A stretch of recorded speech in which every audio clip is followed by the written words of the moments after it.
সকালে উঠে মাজা ঘষা করে কাপড় কেচে এইমাত্র স্নান করে চলে এসেছি। তারপরে সকালের হালকা নাস্তাও খাওয়া হয়ে গেছে।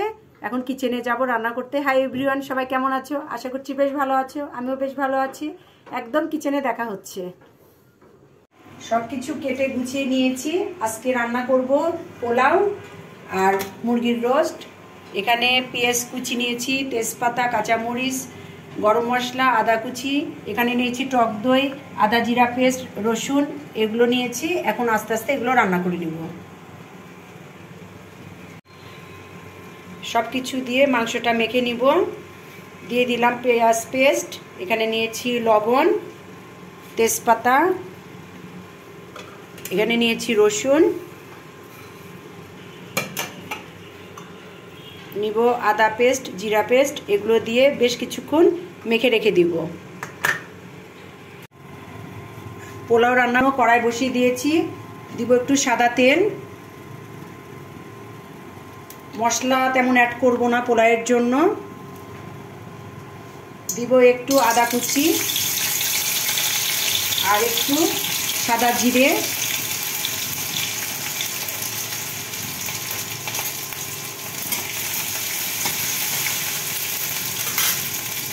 চালটা একটু ভেজে নিব।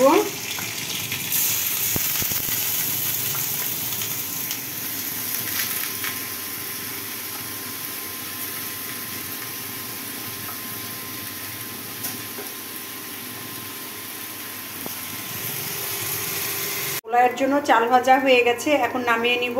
জল ফুটিয়ে রেখেছিলাম, এখন পোলাওয়ের জন্য জল দিয়ে দিয়েছি। আর এর মধ্যে দিব কাঁচামরিচ। পোলাওয়ে একটু বেরেস্তা দিব, তাই একটু পেঁয়াজ ভেজে নিব।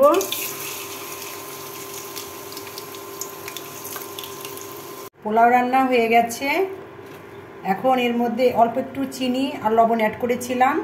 এখন বেরেস্তা দিয়ে দিব। আসলে অনেকে অনেক রকম করেই রান্না করে খায়, আরও মশলা অ্যাড করে, কিন্তু আমি বেশি মশলা পছন্দ করি না। তেল গরম হয়ে গেছে। রোস্টের জন্য যে মাংস কেটে রেখেছি ওগুলো ভেজে নিব। দুটা করে ভেজে নিব। রোস্টের জন্য মাংস ভাজা হয়ে গেছে। এখন রোস্ট রান্না করব, তাই ফ্রাই প্যান বসিয়ে দিয়েছি। এর মধ্যে তেলও দিয়ে দিয়েছি। এখন দিয়ে দিব পেঁয়াজ কুচি। পেঁয়াজটা একটু ভালো করে ভেজে নিব। কুচির মধ্যে দিয়েছি কাঁচামরিচ আর তেজপাতা আর একটু গরম মশলা। এখন যে মাংস মেখে রেখেছিলাম সেই মশলাগুলো এর মধ্যে দিয়ে দিব। এই মশলা দিয়েও বেশ কিছুক্ষণ নাড়তে হবে, ভালো করে কষিয়ে নিব। এটা একটু ভাজা ভাজা হয়ে গেলে টক দই দিব। টক দই দিচ্ছি আর অল্প একটু ঝালের গুঁড়া অ্যাড করব কালার হওয়ার জন্য।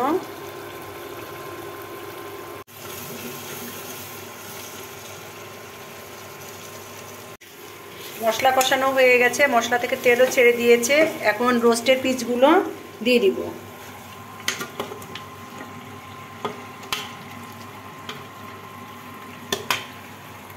এখন একটু জল দিয়ে দিব।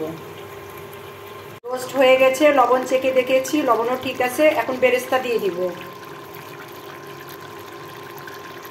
রোস্ট রান্না হয়ে গেছে, এখন নামিয়ে নিব। কড়াই বসিয়ে দিয়েছি, তেল দিয়ে দিয়েছি। তেল গরম হয়ে গেছে। এখন একটু মাছের তেলের চপ ভেজে নিব। এই মাছের তেলের চপটা আবার খুব পছন্দ করি, অনেক ভালো লাগে খেতে। খাবার নিয়ে বসে পড়েছি। পোলাও, এর সাথে চপ ভাজি করে নিয়েছি আর 2 রকম সালাদ আর যে রোস্ট আছে এখানে। এখন খেয়ে নিব। আজকে এই পর্যন্তই। সবাই ভালো থাকো, সুস্থ থাকো। নেক্সট ব্লগে আবার দেখা হবে। টাটা।